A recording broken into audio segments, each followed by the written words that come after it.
This is wildlife biologist Eric Orff with my New Hampshire Fish and Wildlife YouTube channel. So here it is, mid-October. I think it's October 16th.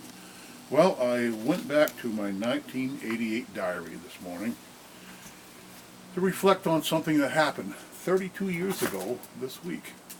This, in 1988, October 18th, was a Tuesday. It was the opening day of the first moose hunt in New Hampshire in over 80 years. I think the moose were finally protected in 1901, and there was no season until 1988. And it was a 3-day season, and mostly just in the northern part of the state. I was tasked that time with operating the Twin Mountain moose check station, which was right at the Hatchery on Route 3 in Twin Mountain. And we had some folks out there, I remember, demonstrating against the moose hunt. And here again, my serendipitous life came into place. So we had a group of people out on Route 3 protesting the moose hunt.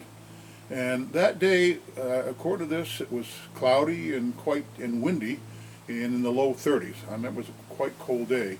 And we were kind of ensconced in the little office space at the hatchery, a small room, not much bigger than a lot of people's bathroom. So a crew of a half a dozen of us were waiting for a moose. Well, we learned around 9 or 10 in the morning that there had been a moose killed right in Twin Mountain. But the fellows that had killed it, when they got back to their vehicle, they realized the keys were missing. So they had to send someone down to Manchester to get a new set of keys. So we waited, and there were actually, I'm seeing here, there were at least 3 or 4 TV stations there, out of Channel 9, Channel 21, Channel 7 out of Boston. So there were a number of TV stations there, so quite a number of press. And I remember one of them was a lady out of New York, and I had somehow come up with some moose meat. And in a corner of that small room, that small crowded room, I had a crock pot going with a moose stew.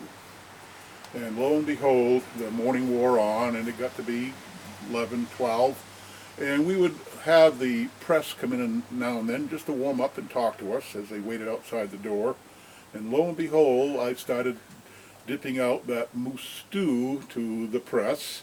And this lady from, I think it was the CBS station, came in, and I handed her a bowl of moose stew. Even though she declared herself to be a vegetarian, I noticed that she certainly enjoyed that stew and declared how wonderful it was. Well, lo and behold, at 1 o'clock, so afternoon, we got a moose in. It wasn't the cow moose that had been cut into multiple pieces to bring it out of the woods and bring it in with the truck that had the missing keys. Oh no, it was a beautiful big bull moose.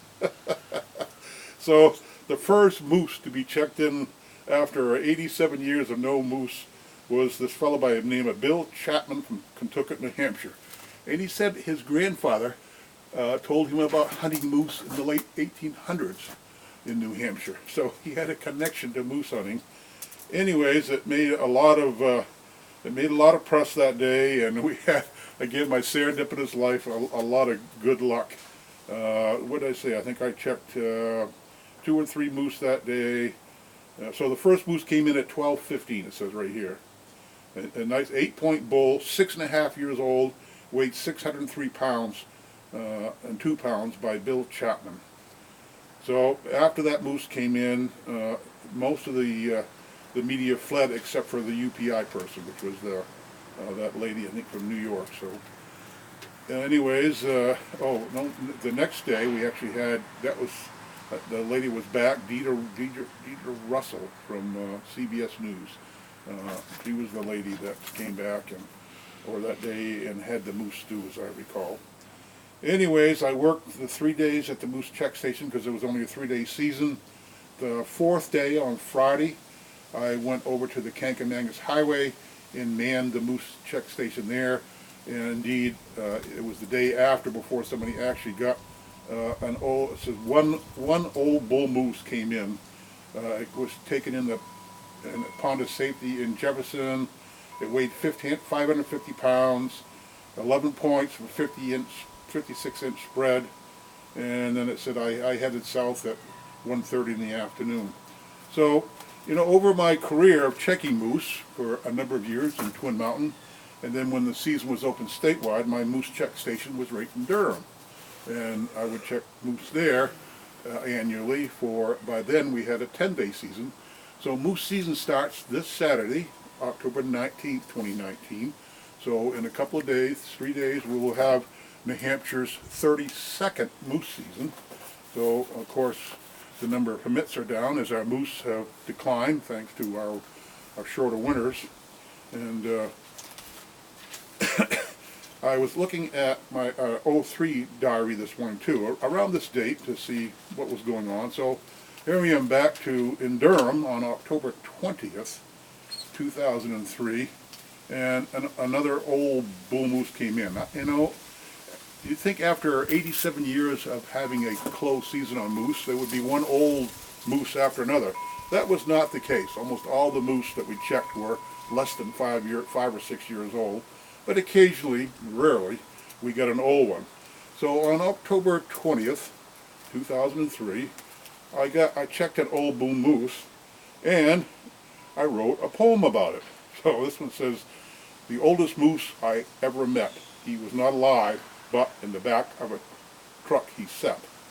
He was broad of shoulder and graying in the mane. He was magnificent even in death, as others stood in awe, admiring him just the same.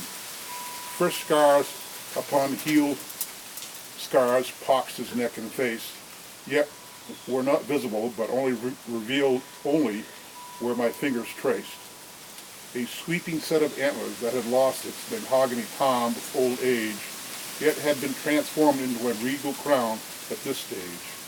Though his teeth were nearly worn to their gums, revealing his age of at least 10, indeed he reigned king of the swamps at Effingham to his very end.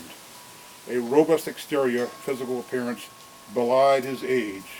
A moose to survive a decade is one of great sage. He wore his age with dignity, and his death bore some regret.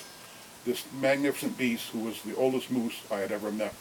So, I guess that day I want to do a little poetry as well to this regal moose in the back of the pickup truck.